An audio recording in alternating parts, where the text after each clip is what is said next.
Avaliação neuropsicológica no TDAH. O que ela ajuda a entender? Vamos dar uma olhada nisso? Em primeiro lugar, é preciso que você saiba o que é avaliação neuropsicológica. Nesse vídeo de hoje, eu não vou explicar em detalhes, porque tem um outro vídeo onde eu expliquei em detalhes o que é avaliação neuropsicológica. Então, eu vou apenas dar uma resumida e vou focar hoje no que a avaliação neuropsicológica ajuda a entender o TDAH. Vamos lá? Então, recapitulando, a avaliação neuropsicológica, a partir do conhecimento sobre o sistema nervoso central, sobre as funções cognitivas e o comportamento humano, observa as relações, busca entender e estabelecer as relações existentes entre esses três fatores: sistema nervoso central, funções cognitivas e comportamento. A avaliação neuropsicológica é um tipo de avaliação que busca investigar como está o funcionamento das funções cognitivas, quais possíveis comprometimentos ou prejuízos o indivíduo está apresentando, qual o grau ou a intensidade desses comprometimentos e quais são os possíveis desdobramentos dessas dificuldades na vida do indivíduo, associando tudo isso a possíveis causas dos problemas apresentados. Indo agora para a avaliação neuropsicológica, ou no que a avaliação neuropsicológica ajuda a entender o TDAH, vamos lembrar também o que é o TDAH. O TDAH é um transtorno do neurodesenvolvimento, o que significa que ele tem seu início durante o período de desenvolvimento, durante a infância. O TDAH ele apresenta três sintomas principais ou nucleares, que é desatenção, dificuldades na atenção, comportamentos de hiperatividade e ou impulsividade. O TDAH ele se manifesta de três formas. No final desse vídeo, eu vou deixar a indicação de um vídeo onde eu explico quais são as três formas de expressão do TDAH para que você tenha mais informações sobre o assunto. Voltando ao tema de hoje, é preciso ressaltar que o diagnóstico do TDAH é eminentemente clínico, o que quer dizer que ele é feito a partir da história de vida do indivíduo, das dificuldades e dos sintomas apresentados, considerando também os prejuízos que esses sintomas e dificuldades cognitivas têm causado na vida do indivíduo como um todo.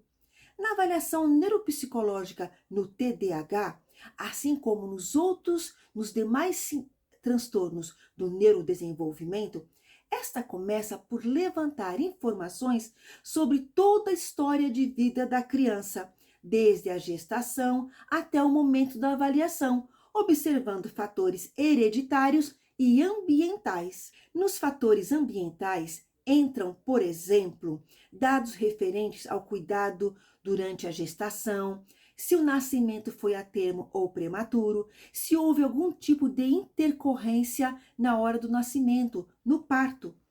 Informações referentes ao desenvolvimento global da criança, seus comportamentos, suas dificuldades escolares, emocionais e nas atividades de vida diária.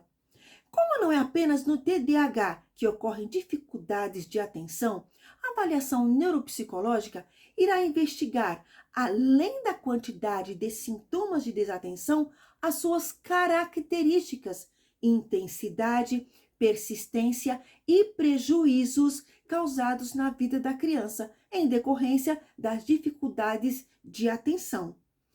Outros sintomas típicos do TDAH, como dificuldades de interação social, também são encontrados, por exemplo, no autismo. E dessa forma, a avaliação neuropsicológica ajudará no diagnóstico diferencial. A avaliação neuropsicológica irá investigar qual tipo de expressão do TDAH a criança apresenta. Se com predomínio dos sintomas de desatenção, se com predomínio dos sintomas de hiperatividade e ou impulsividade, ou se com predomínio tanto de desatenção quanto de hiperatividade e ou impulsividade na mesma proporção e intensidade. Em relação aos prejuízos ou dificuldades em funções cognitivas, está bem documentado na literatura e dá para observar bem isso na clínica, que é comum no TDAH haver dificuldades nas seguintes funções cognitivas: atenção seletiva e concentrada. A atenção seletiva é a capacidade de focar dentre os vários estímulos existentes em um ambiente no que é importante ser dada atenção naquele momento, desprezando-se e ignorando de forma consciente outras coisas que estejam acontecendo ao redor. Então, por exemplo, na sala de aula, é importante que a criança consiga focar na fala do professor, na voz do professor, enquanto ele estiver explicando, e de forma a ignorar, a não se importar com o coleguinha mexendo na mochila do lado, com outro coleguinha que se levantou, com as outras coisas que estão acontecendo no ambiente, com o lápis do colega da frente que caiu. É a habilidade de conseguir focar na fala do professor, na explicação do professor naquele momento. E a atenção concentrada é a habilidade de focar naquilo que é importante o tempo necessário até que a tarefa seja concluída.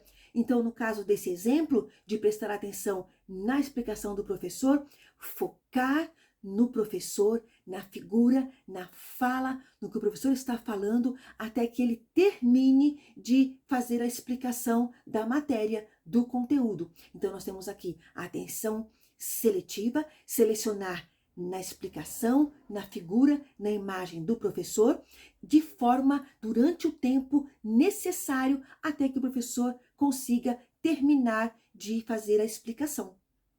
Outras funções comprometidas ou geralmente prejudicadas no TDAH estão as funções executivas. Dentre elas, a memória de trabalho. E o que é a memória de trabalho? A memória de trabalho está relacionada com a capacidade de conseguirmos reter em nossa mente, por um curto espaço de tempo, uma quantidade limitada de informações que acabamos de ouvir, para que a partir delas nós consigamos resolver uma dada situação. Então, por exemplo, voltando à questão da sala de aula, é a habilidade que a criança tem de ouvir a orientação do professor, guardar o passo a passo, voltar para o caderno e, com a informação em mente do que o professor acabou de explicar, do passo a passo, ela vai e resolve a atividade no caderno. Então, ela guardou na memória de trabalho as informações necessárias para realizar aquela atividade. E isso, então, é chamada de memória de trabalho. Vocês já imaginaram prejuízos na habilidade de atenção seletiva, atenção concentrada e memória de trabalho? O quanto de dificuldades de aprendizagem, dificuldades no funcionamento dessas funções cognitivas podem gerar? Ainda sobre as dificuldades em funções executivas, é comum haver dificuldades nas habilidades de organização, de planejamento, e dessa forma tem dificuldade em prever, em calcular o tempo necessário, em lidar com o tempo para o cumprimento das tarefas, em lidar com o tempo para a entrega dentro do prazo determinado, para a entrega do trabalho escolar, para a realização da tarefa de casa. Então, aquela coisa de passar a tarde toda fazendo a lição de casa e chega no final do dia, ainda não conseguiu terminar. Por quê? Porque não consegue focar, dificuldade de atenção seletiva, tem dificuldade em manter o foco da atenção, em se concentrar até terminar a tarefa, tem dificuldade de organizar os materiais para a hora que sentar para fazer a lição de casa, estar com tudo em mãos, tem dificuldade de organizar a agenda escolar e ver quanto tempo tem para fazer determinado trabalho, de forma que os trabalhos escolares sejam entregues dentro do prazo estipulado pelo professor. Há ainda a dificuldade no controle inibitório, que é aquela capacidade de reter, de segurar uma resposta que seria automática, uma resposta automática. E aí, quando viu, já falou o que de repente não era para ter sido falado, ou já fez algo que não era para ser feito, e quando viu, já falou ou já fez. Dificuldades no funcionamento dessas funções cognitivas geram dificuldades escolares, muitas vezes desde a alfabetização. Dificuldades em memória de trabalho geram, por exemplo, dificuldades em leitura e interpretação de texto, geram dificuldades em matemática. Em relação aos aspectos emocionais e comportamentais, serão investigados aspectos como humor, sinais de ansiedade, de irritabilidade, dificuldades em lidar com frustração, de repente até comportamentos de oposição, porque é comum a comorbidade com o transtorno opositor. Então vamos ver a quantidade de comportamentos de oposição e essa intensidade para ver se existe possibilidade de ter concomitantemente, de forma comórbida, também o transtorno opositor. A avaliação neuropsicológica irá investigar esses e outros aspectos comumente afetados no TDAH, ajudando dessa forma a se entender em quais funções cognitivas a criança apresenta maior ou menor grau de dificuldade e os desdobramentos dessas dificuldades na vida escolar, na interação social e nas atividades de vida diária. E a partir dessas informações detalhadas quanto ao funcionamento cognitivo, ao comportamento, ao levantamento de todos os dados que fazem parte da história de vida da criança e de suas necessidades e dificuldades que tem apresentado, então, a partir dos resultados dessa avaliação, o profissional poderá orientar aos pais em relação às intervenções necessárias, como, por exemplo, de repente, a necessidade de um acompanhamento psicopedagógico ou de um reforço escolar, a necessidade de um acompanhamento psicológico ou de uma reabilitação cognitiva em paralelo também e um treino cognitivo, a adequação das estratégias e medidas escolares, a adequação das estratégias pedagógicas, organização da rotina escolar, alguém para ajudar essa criança, essa família, que aí de repente geralmente é o psicopedagogo e o psicólogo que pode dar esse suporte para a criança e para a família em termos de ajudá-la a organizar essa rotina de estudos, orientando os pais nessa tarefa. A avaliação de repente em psicomotricidade e uma intervenção em psicomotricidade. Porque muitas vezes as crianças têm algumas dificuldades com TDAH na parte de coordenação motora, na parte de aspectos básicos relacionados ao desenvolvimento neuropsicomotor, como dificuldade de localização no espaço, dificuldade de localização espacial.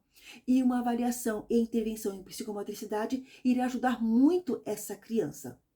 Assim, com o laudo em mãos e todo esse detalhamento de onde estão e qual é a intensidade ou grau das dificuldades cognitivas, assim como pontos fortes apresentados pela criança, fica mais fácil para os profissionais que irão fazer as intervenções realizarem o planejamento das mesmas. A avaliação possibilita também aos pais e à escola entenderem o porquê dos comportamentos e dificuldades da criança e assim buscarem formas mais efetivas de ajudá-la, porque saberão aonde estão os pontos mais frágeis e os pontos mais fortes da criança. Lembrando que a presença e a intensidade dos sintomas e prejuízos cognitivos comuns no TDAH não se apresentam de forma similar em todas as pessoas, em todos os indivíduos que tenham o transtorno. O que quer dizer que uma criança com TDAH pode ter mais ou menos dificuldades, prejuízos cognitivos em uma determinada habilidade, quando comparada a uma outra criança que também tenha o transtorno. E um aspecto muito importante, lembrando que quanto mais cedo for feito o diagnóstico, assim como as intervenções, mais qualidade de vida será possível proporcionar não apenas à criança, mas também à família. Vamos então compartilhar essas informações com outras pessoas? Conto com você para me ajudar nessa tarefa. Para isso, basta você se inscrever no canal e dar um like, para que o YouTube entenda a importância desse vídeo e o mostre também para outras pessoas. Conto com você. Por hoje ficamos por aqui. Tchau e até o nosso próximo vídeo.